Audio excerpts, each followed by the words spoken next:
Hi, and welcome to another episode of Hot Takes with me, the Silver Fox, on a very bright and cold Monday morning. We're starting the week, and already there are a load of stories I'd like to get through. We're going to start with one about Beryl. Stephen Flynn, stuck down there in Westminster as he is really a long way from the heart of the party. He doesn't understand everything that's going on. And so he's often apt to open his mouth and let forth words of such stunning stupidity that people have long since given up trying to make sense of them. Well, he's done it again. And being so away from the realities of real life, I suppose, completely out of touch with the general consensus and not able to read the room, he is very confident in his assertion that the SNP are going to do very, very well in the next election, in the general election. He seems to think that people will come back to the party and will propel them to ever greater heights.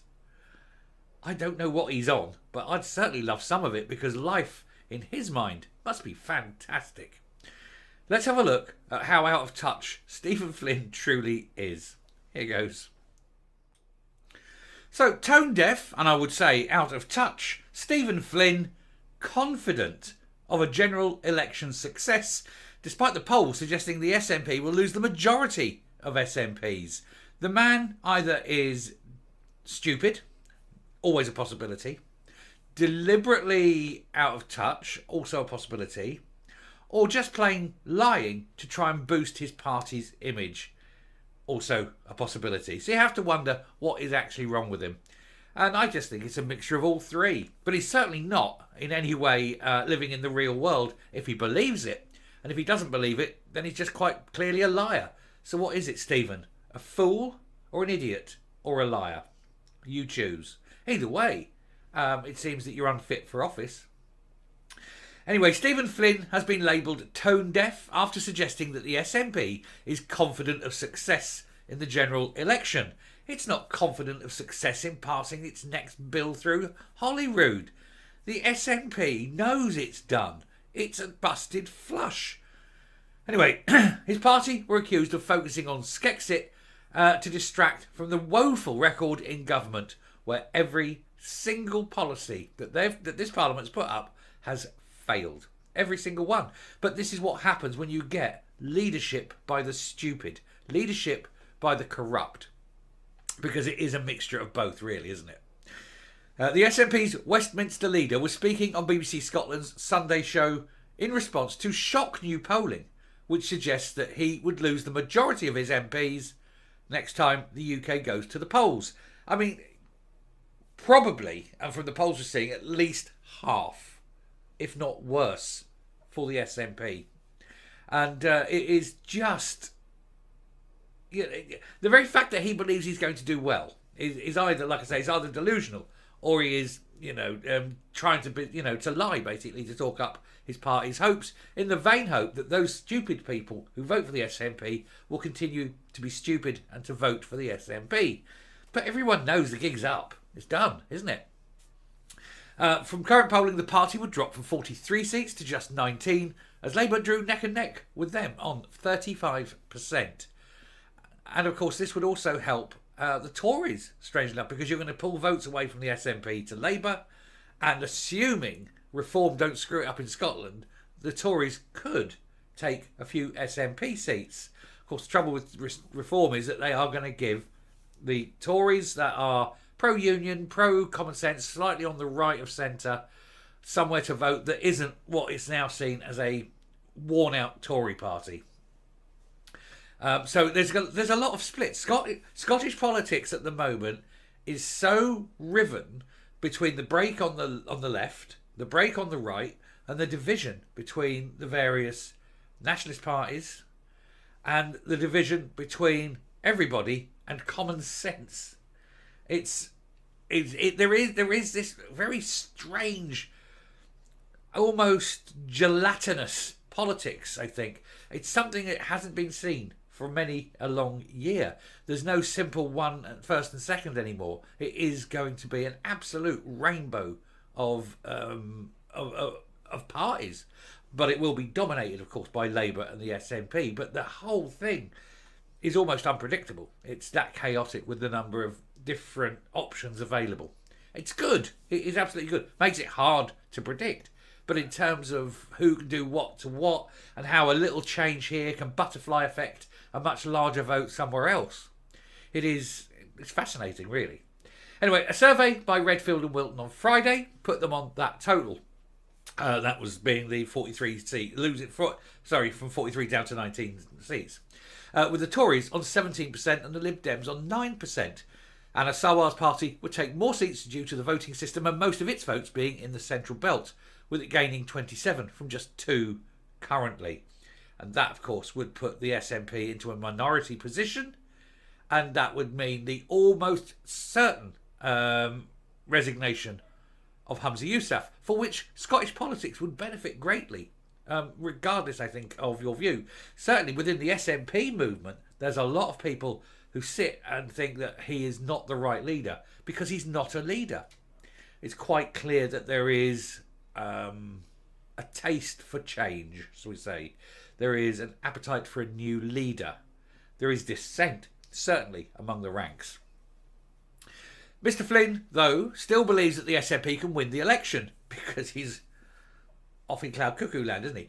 He says, we have a solution to the cost of living cases in terms of energy bill support, mortgage bill support, food bill support, and when it comes to big issues facing the economy, we believe that we should be in the EU, which is now in recession. Germany is failing fast, and he wants to tie himself to a sinking ship. Good luck. He says, we believe that migration is a good thing if it benefits our economy. If that's the case, why have you cut the funding for the Ukrainian migrants? Is it perhaps because they are the wrong migrants? Is it because this migration is of white Christian Europeans? That's not what you want at all, is it? You don't want people coming over here with our values, with the proper values. No, that's not the migration that you want, is it?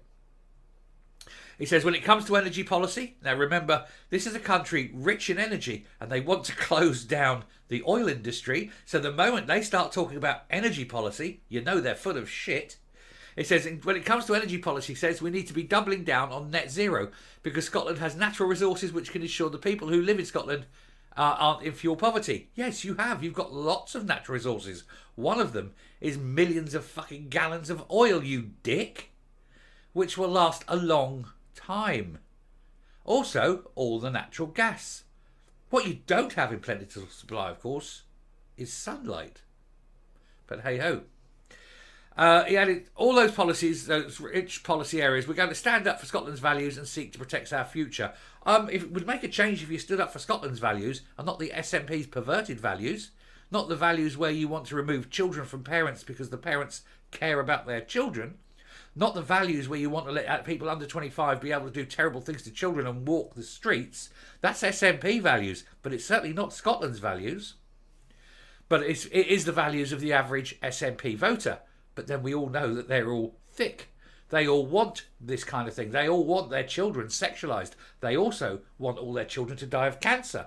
Because as we've shown, the amount of money being taken from cancer care and put into foreign embassies would save lives. But they're choosing not to do that. So the SNP voter is voting for children to die. Because they want a foreign embassy. Yes, little Johnny's dying. But that's fine. Angus has got another embassy to fly to, so all's well. Opposition critics were quick to slate Mr. Flynn for his comments. It's not hard, is it? Every time he opens his mouth. And his insistence that the election will be fought on independence. It won't. It'll be fought, like every other election, on money. Scottish Tory chairman Craig Hoy said that Scots were sick and tired of hearing the feuding, scandal-ridden SNP bang the same drum about independence. He said the SNP's tone-deaf goal of ripping Scotland out of the UK shows how out of touch Humza Yousaf and Stephen Flynn are with what matters to real people. It's incredible that at a time of declining standards in our schools, NHS waiting lists, and the Scottish economy lagging behind the rest of the UK, the SNP want the next general election to be about independence. Because that's all they've got. They cannot point to their record and say, hey, look at the excellence in which we've made the NHS. Look how brilliant our schools are. Look at how wonderful balance of trade deficit. We haven't got one now. We're actually in abundance. Look at that. Look at the way we're creating thousands upon thousands of high-tech, high-paid, scientific and serious engineering jobs in our oil and gas industry. Look at the way we've opened up the economy for tourism. Look at the thousands of people coming here every day, spending millions of pounds in the tourist sector. Look at all this. Look at the fact that housing is no longer a problem in Scotland. Look at the fact that childcare is no longer a problem in Scotland. They can't say any of that, can they? Can't say any of that.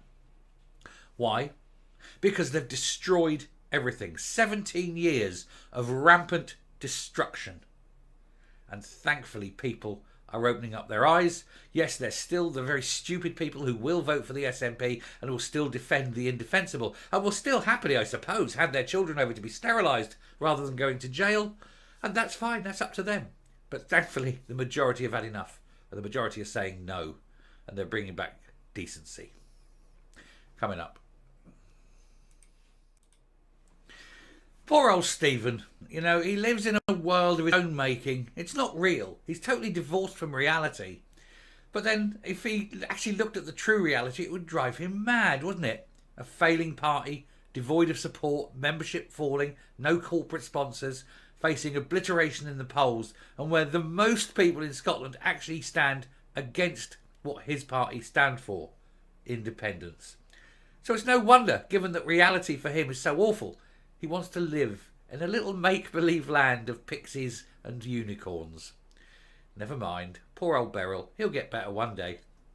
Best vote him out. Let him go and seek some solace and rest for his wearied mind. Till next time, stay safe, stay well, and remember that the SNP are not the future of Scotland.